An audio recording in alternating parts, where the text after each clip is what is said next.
السلام عليكم ورحمة الله وبركاته أخيارته سودو هذا ومركله وبرنامج كله وأنكو يجي دونا أريمها immigration كه دالكن مريكان كه إيو محكمة لها فدرالية إيو مدحوين ترامب إيو administration كيسة مع ما أنت كعصب حدي أن إجنو شلي أو تاريخ هيد شني طبعا كبيشة أبريل لبعض يكون يشني لبعتنك وح صوب حي دقريتو kasoo baxday tookadan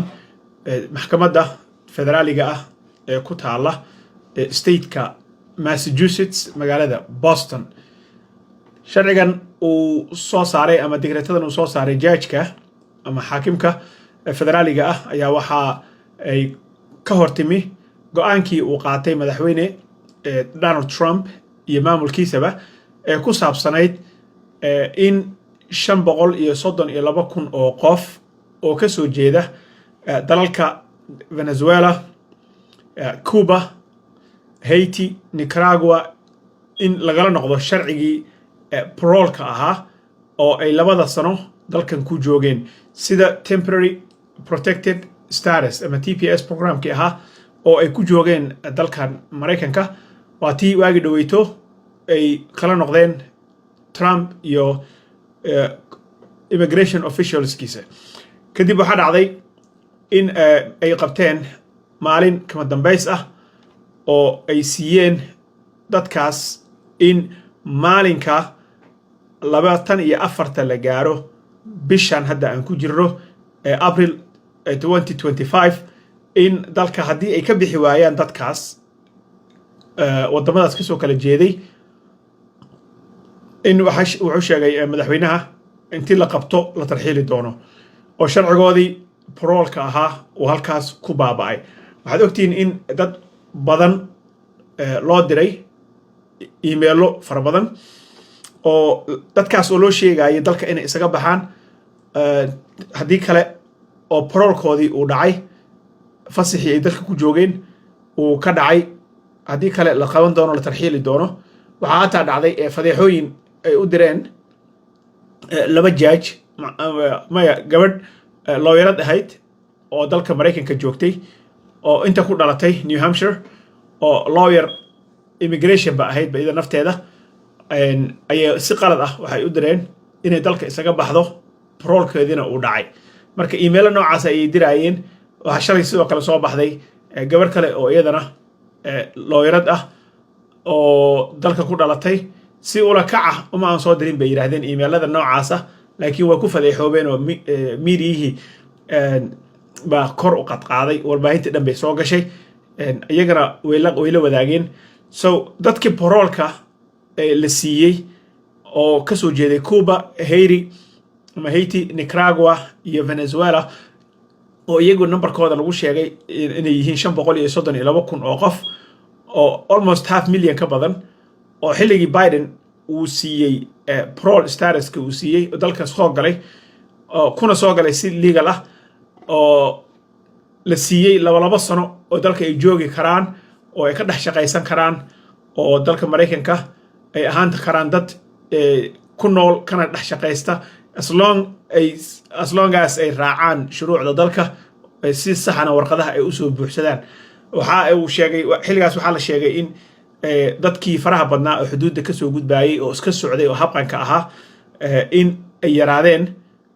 sabab la xiriirta in dadkan la siiyey parole programka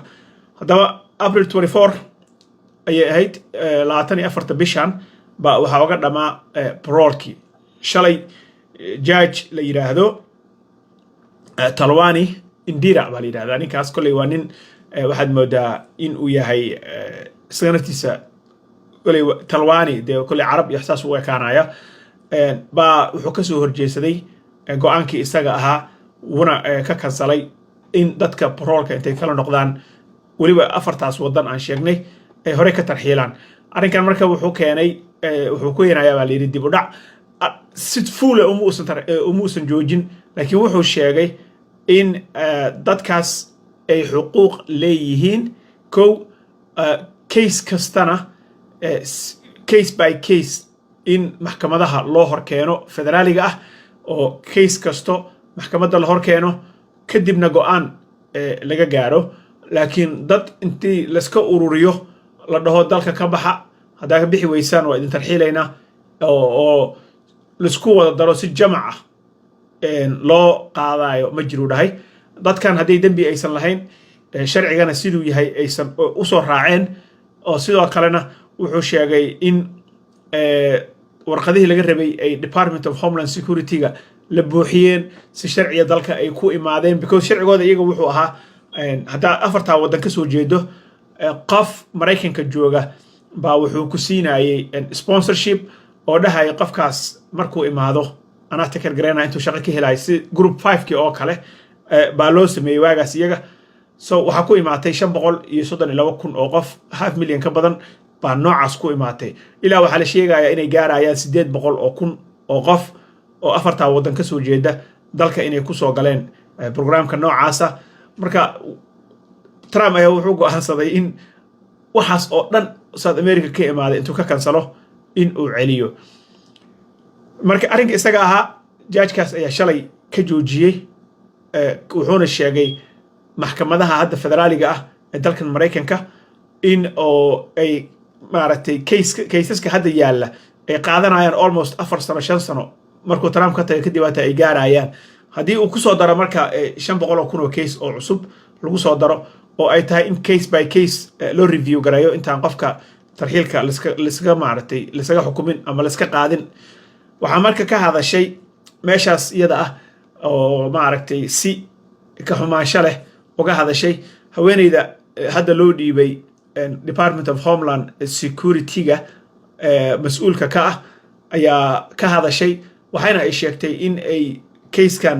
ay la dagaali doonaan oo appeal ay ka qaadan doonaan sharcigina ay sii wadi doonaan sidii intii tabartooda ah ay sii wadi doonaan laakiin judge-ka amarkiisa ay u hoggaansami doonaan so intaas bay shalay soo saareen maxkamadaasna ay soo saartay waxaa la yidhi guul ay u yara tahay oo neefta ka soo boodaysa dadkii sharcigan ku imaaday oo iyagu sharciga raacayay oo xilligii Biden dalka la keenay oo si legal ah sharciyadooda ku buuxsanayay waxaa kale dadkaas waxay u noqonaysaa baa la yidhi xoogaa in ay reprieve neefta ay ka soo boodo oo ay ogaadaan in loo shaqaynayo oo shaqo loogu maqan yahay qofkii dembi galay dembi wuu galay isaga waa la celinayaa hadduu rabo green card baha haysto bay yidhaahdeen laakiin qofkii dembi aan ka gelin dalka wax dhibaato aan ka geysan oo si sharciya u joogay iska shaqaysanayay ilaa markaad parolka la siiyey waxaa la siiyey 2 years 2 sano oo ay dalka kaga shaqaysan karaan dalka ay ku joogi karaan baa la siiyey oo marka kaasna wuxuu usii ogolaaday baa la yidhi qofka in uu program kale uu kasii apply garayn karo sida asylumka inuu mangaldoon noqon karo in uu maaragtay dee naag guursan karo oo sharci uu heli karo in shaqo uu heli karo aan ka maarmin oo kambanigii u shaqaynayay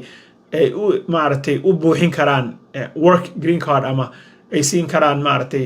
visa H1B ah waxyaaba adiga dalka in la soo geliyo oo si legal ay ku soo galaan bay ahayd kadibna ay qofkii raba wax ka sii raadsan karo oo uu ka sii geli karo meel kale oo uu ka raadsan karo shaqo ama uu ka raadsan karo si kale oo sharci uu ku qaato laakiin dadka aan doonanba hataa oo 2 sano isaga joogay parolka oo ay baryahanba u caga juglaynayeen Trump iyo Tom Homan iyo maaragtay Kristi Noem haweeneyda la yidhaahdo oo Homeland Security-ga madaxda ka ayo dadkan oo dhan ay cabsi gelin xoog leh ayay geliyeen dadkaas oo aad iyo aad bay u cabsi geliyeen in maaragtay programkoodana la kansalayo ayagana la tarxiilayo 532,000 oo qof oo bay si gooniya u target garaynayeen laakiin policy-gan judge-kaas ayaa shalay ka fujiyey oo maaragtay ka fujiyey oo dhahay qof kasto case-kiisa waa in uu maxkamad la mariyaa janiskaas marka waxay ka helayaan maxkamadda waxaa laga yaabaa haddii la dhaho 500,000 oo qof oo case oo cusub maxkamadaha federaaliga ah oo haddaba la daala dhacay maxkamadahan already tacbaanka ka taagnaaba oo la daala dhacayay maaragtay dadkii haysaska hore ay hayeen waxaa hadda jirto in aan insha allahu tacaala mid annagana saamayn doonta ilaa hadda kuwan qolyo kale saamaynaysaa oo iyadana maxkamadaha ku saabsan oo amar ah oo shalay ay soo saareen oo dad badan oo Soomaaliya taa ay ku jirto oo dadka darbi ka boodka ahaa oo sharciga ka sugayay maxkamadaha ayaa iyadana jirto oo case ah oo shalay uu soo saaray Trump executive order-keedii ama warqadeedina uu saxiixay taas waxa waaye markaan ka gudbo tii hore tan waxay noqonaysaa dadkii sugayay sharciga oo maxkamadaha parolka ama aan ka rabaa asylumka iyo waxaas xareystay oo dad badan oo darbi ka booda mostly Soomaalida way ku jirtaa annaga waxaan u badannahay sida ogtihiinba qofka markii darbiga ka soo boodo in uu qaato ama uu apply gareeyo asylum sa u badannahay magangelyo doon ayaan apply gareynaa ma qaadano programkan TPS ka ah ama temporary protected status ka Soomaalida badanaa uma badna mana qaadato so dadkeenaas iyaga ah waxaa la sheegayaa in shalay ay soo saareen Trump iyo kooxdiisa digreeto kale oo ay ku sheegayaan in qofka sugayay maxkamadda waxay sheegayaan qofka maxkamadda sugayay haddii la dedejiyo maxkamadaha haddii waxay yiraahdeen case-ka aad maxkamadda keensatay uu yahay case daciif ah in la boobsiyo way yiraahdeen Trump moves to speed up asylum cases without court hearing iyada oo aan maxkamadda hearing aan lagu samaynin oo judge-ka uusan dhageysan bay yiraahdeen so case-kaas insha Allah taala waan ku soo noqon doonaa waa idin salaamaya waa mahadsantihiin والسلام عليكم ورحمة الله وبركاته